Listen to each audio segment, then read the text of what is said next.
Kemudian berkatalah seorang malaikat Tuhan kepada Filipus, katanya, "Bangunlah dan berangkatlah ke sebelah selatan, menurut jalan yang turun dari Yerusalem ke Gaza." Jalan itu jalan yang sunyi. Lalu berangkatlah Filipus, adalah seorang Etiopia, seorang sida-sida, pembesar, dan kepala perbendaharaan Sri Kandake, ratu negeri Etiopia, yang pergi ke Yerusalem untuk beribadah. Sekarang orang itu sedang dalam perjalanan pulang, dan duduk dalam keretanya sambil membaca kitab Nabi Yesaya. Lalu kata Roh kepada Filipus, "Pergilah ke situ dan dekatilah kereta itu." Filipus segera ke situ dan mendengar sida-sida itu sedang membaca kitab Nabi Yesaya. Kata Filipus, "Mengertikah Tuan apa yang Tuan baca itu?" Jawabnya, "Bagaimanakah aku dapat mengerti kalau tidak ada yang membimbing aku?" Lalu ia meminta Filipus naik dan duduk di sampingnya. Nas yang dibacanya itu berbunyi seperti berikut. "Seperti seekor domba, ia dibawa ke pembantaian. Dan seperti anak domba yang keluh di depan orang yang menggunting bulutnya, demikianlah ia tidak membuka mulutnya. Dalam kehinaannya, berlangsunglah hukumannya. Siapakah yang akan menceritakan asal-usulnya? Sebab nyawanya diambil dari bumi." Maka kata sida-sida itu kepada Filipus, "Aku bertanya kepadamu, tentang siapakah Nabi berkata demikian? Tentang dirinya sendiri atau tentang orang lain?" Maka mulailah Filipus berbicara, dan bertolak dari nas itu ia memberitakan Injil Yesus kepadanya. Mereka melanjutkan perjalanan mereka dan tiba di suatu tempat yang ada air. Lalu kata sida-sida itu, "Lihat, di situ ada air. Apakah halangannya jika aku dibaptis?" Sahut Filipus, "Jika Tuhan percaya dengan segenap hati, boleh." Jawabnya, "Aku percaya bahwa Yesus Kristus adalah Anak Allah." Lalu orang Etiopia itu menyuruh menghentikan kereta itu, dan keduanya turun ke dalam air, baik Filipus maupun sida-sida itu. Dan Filipus membaptis dia. Dan setelah mereka keluar dari air, Roh Tuhan tiba-tiba melarikan Filipus, dan sida-sida itu tidak melihatnya lagi. Ia meneruskan perjalanannya dengan sukacita. Tetapi ternyata Filipus ada di Asdod. Ia berjalan melalui daerah itu dan memberitakan Injil di semua kota sampai ia tiba di Kaisarea. Hai adik-adik, selamat pagi. Kita ketemu lagi pada pelajaran pada pagi hari ini. Kita ketemu di minggu ketiga bulan November. Pelajaran ke-7 tentang kebanggaan di Baptis Selam dari Kisah Para Rasul 8 ayat 26 sampai dengan 40. Sebelum kita belajar pada pagi hari ini, saya mengajak adik-adik berdoa dulu ya. Kami bersyukur kepadamu Tuhan untuk kebaikan Tuhan di dalam hidup kami, atas penyertaan dan pimpinan Tuhan sepanjang minggu ini. Kami belajar hari ini Tuhan tentang baptisan. Biarlah kiranya Tuhan memberikan kepada kami roh yang rela diajar, sehingga kami bisa mengetahui hal-hal yang benar seputar baptisan. Terima kasih Bapa, kami mau mendengarkan firman-Mu. Di dalam nama Yesus Kristus kami berdoa. Amin. Kebanggaan di Baptis Selam. Kita tahu bahwa ada beberapa macam baptisan itu. Tapi kita akan belajar pada pagi hari ini kenapa umat baptis memilih untuk dibaptis dengan diselam. Nah, kita akan belajar dari Kisah Para Rasul 8 ayat 26 sampai dengan 40. Apa sih arti kata baptisan? Nah, baptisan itu diambil dari kata Yunani yang artinya baptiso. Nah, baptiso itu artinya adalah dicelupkan atau juga artinya adalah ditenggelamkan atau membinasakan. Baptiso juga berarti masuk di bawah, ya. Kita melihat di sini bagaimana di dalam Matius 3 ayat 1 sampai 11 ketika Yohanes menyerukan untuk umat-umat Yahudi bertobat dan kemudian dibaptiskan, kita melihat bagaimana kemudian Yesus datang dan kemudian Yesus dibaptiskan oleh Yohanes Pembaptis. Dalam ayat tersebut tertulis bahwa setelah Yesus dibaptis, ia keluar dari air. Nah, dengan kata lain, hal ini menunjukkan bahwa Tuhan Yesus dibaptis secara selam. Secara jelas dari ayat tersebut kita melihat bahwa ia keluar dari air. Maka prosesnya adalah menyelam dan keluar dari air. Nah, praktik pembaptisan selam pada umat Kristen dan khususnya juga umat baptis, yaitu dengan percaya kepada Yesus sebagai Tuhan dan Juru Selamat. Bagian ini berfokus pada bagaimana kemudian kita melihat dari Kisah Para Rasul 8 ayat 26 sampai 40 merupakan tanggapan dari Sida-sida Etiopia yang ketika dia mendengarkan apa yang disampaikan oleh Filipus, penjelasan Filipus, kemudian dia menerima Tuhan Yesus sebagai Tuhan dan Juru Selamat dan kemudian dia mengajukan diri untuk aku ingin dibaptiskan.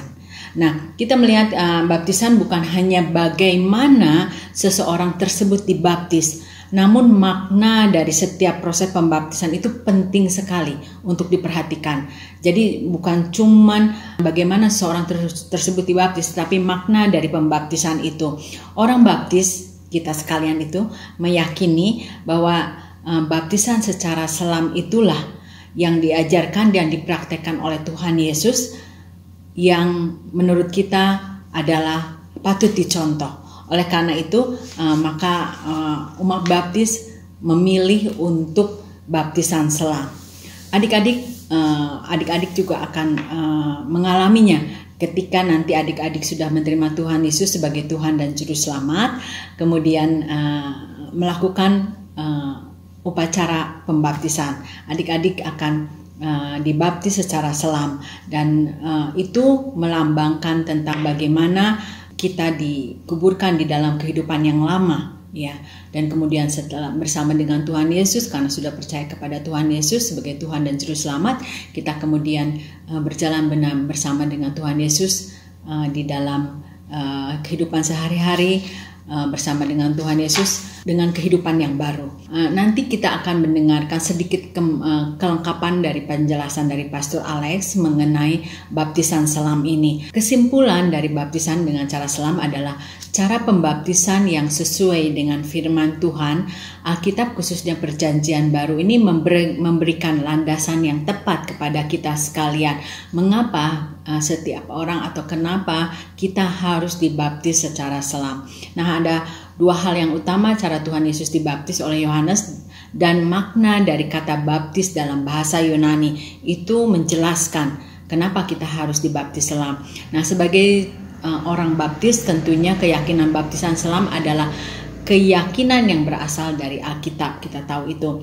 Nah, ini juga membawa dampak di dalam hidup kita semua yang telah dibaptis, karena makna dari pembaptisan di dalam nama Tuhan Yesus menegaskan kepada kita bahwa dengan cara diselam kita sudah dikuburkan di dalam kehidupan yang lama dan dibangkitkan di dalam bersama dengan Tuhan Yesus pada kehidupan yang baru. Nah, adik-adik, kita akan mendengarkan dahulu penjelasan Pastor Alex mengenai hal ini. Silakan. Shalom semua. Untuk tambahan pemaparan dari pelajaran 7 buku LLB kita, Kebanggaan Dibaptis Selam, saya ajak kita semua untuk berkonsentrasi ke Kisah Para Rasul 8 ayat ke-38 sampai 39. Ayat ke-38, lalu orang Etiopia itu menyuruh menghentikan kereta itu dan keduanya turun ke dalam air, baik Filipus maupun sida-sida itu, dan Filipus membaptis dia. Ayat ke-39, dan setelah mereka keluar dari air, Roh Tuhan tiba-tiba melarikan Filipus dan sida-sida itu tidak melihatnya lagi. Ia meneruskan perjalanannya dengan sukacita. Dari dua ayat ini kita melihat bahwa membaptis, kata yang berhuruf tebal dan digarisbawahi, itu melibatkan dua tindakan, yaitu tindakan turun ke dalam air di ayat 38 dan tindakan keluar dari air di ayat yang ke-39. Dua tindakan ini dengan sangat baik menggambarkan kata baptizo, yaitu kata bahasa Yunani dari kata bahasa Indonesia membaptis, yang kalau kita terjemahkan ke dalam bahasa Indonesianya adalah diselamkan. Kita tahu bahwa tindakan menyelamkan atau diselamkan ini adalah seseorang yang mengalami tindakan diselamkan atau menyelamkan ini, seluruh badannya akan turun ke dalam air lalu keluar lagi dari air itu. Kita melihat hal yang sama terjadi pada Tuhan Yesus sendiri seperti disampaikan di Matius 3 ayat 15 dan 16. Ayat 15. Lalu Yesus menjawab, katanya kepadanya, biarlah hal itu terjadi, karena demikianlah sepatutnya kita menggenapkan seluruh kehendak Allah. Ayat 16, sesudah dibaptis, Yesus segera keluar dari air, dan pada waktu itu juga langit terbuka, dan ia melihat Roh Allah seperti burung merpati turun ke atasnya. Di sini kita juga melihat kata dibaptis, bahasa Yunaninya baptiso, melibatkan Yesus keluar dari air. Seluruh tubuh Yesus keluar dari air. Tentunya sebelum keluar dari air, Yesus masuk dulu ke dalam air. Turun dulu ke dalam air, baru kemudian keluar dari air. Sama dengan sebelumnya, yaitu yang dialami oleh sida-sida Ethiopia tadi, yang terjadi pada Yesus pada saat Yesus dibaptiskan adalah Yesus diselamkan. Di ayat ke-38 dan ke-39 dari Kisah Para Rasul 8, kita melihat membaptis atau dibaptis melibatkan diselamkan. Di ayat ke-16 dari Matius 3, kita juga melihat bahwa dibaptis melibatkan diselamkan. Dari kedua contoh dibaptis atau membaptis ini yang bahasa Yunaninya adalah baptiso, kita tahu bahwa pada saat anak-anak Tuhan berbicara mengenai pembaptisan, maka yang diacu adalah kata baptiso tadi, yang artinya di dalam pembaptisan orang yang dibaptis akan diselamkan. Dengan pengertian akan kata baptiso tadi, mari kita melihat perintah yang diberikan oleh Tuhan Yesus kepada seluruh murid-muridnya, termasuk saya dan Anda semua, yang disampaikan oleh Tuhan Yesus sendiri di Matius 28 ayat 19, yang ini adalah bagian dari amanat agung. Ayat 19, karena itu pergilah, jadikanlah semua bangsa muridku, dan baptislah mereka dalam nama Bapa dan Anak dan Roh Kudus. Kata baptislah sama dengan kata membaptis dan dibaptis tadi, yaitu di dalam bahasa Yunani adalah baptiso, yang artinya adalah orang yang dibaptis akan mengalami turun ke dalam air dan keluar dari air, yaitu seluruh badan akan turun ke dalam air lalu keluar dari air, yang artinya orang yang dibaptis itu diselamkan ke air. Itulah macam baptisan yang diperintahkan oleh Tuhan Yesus sendiri melalui amanat agungnya. Di gereja-gereja baptis di seluruh dunia, baptisan dilakukan dengan cara selam. Dan sebagaimana judul pelajaran 7 ini, kebanggaan dibaptis selam, kita semua umat baptis boleh bangga akan cara kita di dalam mempraktekkan baptisan, yaitu dengan cara selam. Mengapa? Kita kembali ke Matius 3 ayat 15. Di situ Tuhan Yesus sendiri berkata, biarlah hal itu terjadi. Hal itu mengacu ke baptisan. Karena demikianlah sepatutnya kita menggenapkan seluruh kehendak Allah. Di sini Tuhan Yesus mengatakan bahwa dengan Dia dibaptis, kehendak Allah digenapi. Artinya adalah Allah sendirilah yang menghendaki bahwa setiap anaknya dibaptis. Di Matius 28 ayat 18 dan 19, amanat agung Tuhan Yesus sendiri yang memerintahkan untuk semua muridnya dibaptis. Dan kita tadi sudah tahu, baik kata dibaptis dari Matius 3 ayat 15 yang adalah kehendak Allah, dan kata baptislah dari Matius 28 ayat 19 yang adalah perintah Yesus. Keduanya di dalam bahasa Yunaninya baptizo, artinya di dalam bahasa Indonesia diselamkan. Itulah sebabnya kita umat baptis sangat bangga dengan cara kita melakukan baptisan, yaitu baptisan selam, karena dengan begitu kita mengikuti kehendak Allah. Dengan begitu kita mengikuti perintah Yesus, yaitu baptiso kepada anak-anak Allah, kepada anak-anak Tuhan Yesus. Saya akan menutup tambahan pemaparan ini dengan sedikit berbicara mengenai tambahan penerapan untuk pelajaran 7 ini. Hari ini Bapak Ibu saudara-saudari yang sangat dikasihi Tuhan Yesus, kalau kita belum tahu, maka kita sekarang tahu berdasarkan Matius 3 ayat 15 dan 16 dan Matius 28 ayat 18 dan 19. Dengan jelas Alkitab mengatakan bahwa baptisan atau baptiso, yaitu pembaptisan secara selam, pada saat anak-anak Tuhan melakukannya, si anak Tuhan itu menggenapi kehendak Allah atas dirinya. Pada saat anak Tuhan itu melakukannya, si anak Tuhan termaksud sedang taat kepada Tuhan Yesus Kristus, yaitu taat akan perintahnya, taat akan amanat agung Tuhan Yesus. Dengan demikian, penerapan sederhana dari pelajaran 7 ini adalah setelah Roh Kudus membawa Anda menjadi pengikut Yesus yang sudah lahir baru. Di sini termasuk pertobatan, termasuk percaya akan Yesus sebagai Tuhan dan Juru Selamat, termasuk menjadi pengikut Yesus atau anak Tuhan yang berbuah-buah. Pertama, kalau Anda belum dibaptis, sementara Anda mengimani bahwa Anda sudah lahir baru, maka mintalah ke pemimpin gereja Anda, baik itu pendeta, baik itu guru sekolah minggu, baik itu pemimpin kelompok pelayanan atau kelompok kecil lainnya, mintalah kepada mereka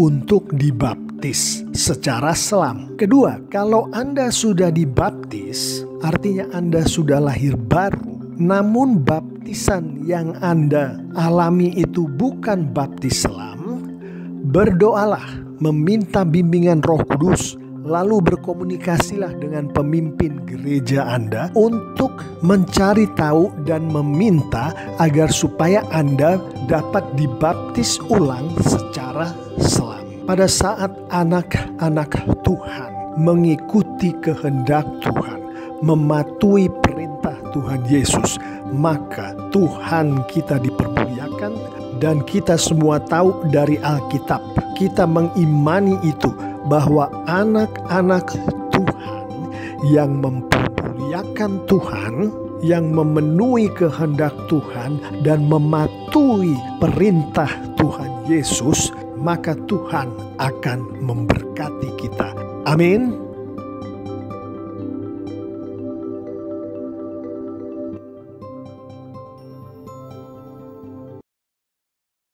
Nah, adik-adik, kita sudah mendengarkan penjelasan lebih lengkap dan jelas dari Pastor Alex. Kita akan melihat ayat hafalan dari minggu ini, yaitu dari Matius 3 ayat 16. Sesudah dibaptis, Yesus segera keluar dari air dan pada waktu itu juga langit terbuka. Dan ia melihat Roh Allah seperti burung merpati turun ke atasnya. Demikian ayat hafalan untuk adik-adik hafalkan dari Matius 3 ayat 16. Jangan lupa kirimkan ayat-ayat hafalan yang sudah adik-adik hafalkan ini. Demikian kita sudah belajar pada pagi hari ini tentang kebanggaan di baptis selam. Kita akan menutup pelajaran minggu ini dengan doa. Kita akan berdoa. Terima kasih Tuhan Yesus, kami sudah mengerti kenapa kami harus dibaptis selam. Kami mau bersyukur karena kami mengerti bagaimana Tuhan Yesus memberikan diri untuk dibaptis oleh Yohanes Pembaptis. Terima kasih untuk semua kebenaran yang sudah kami dengarkan.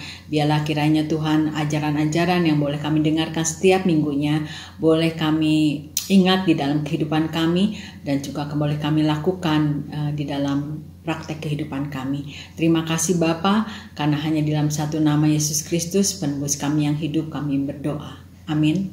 Adik-adik, sampai minggu depan.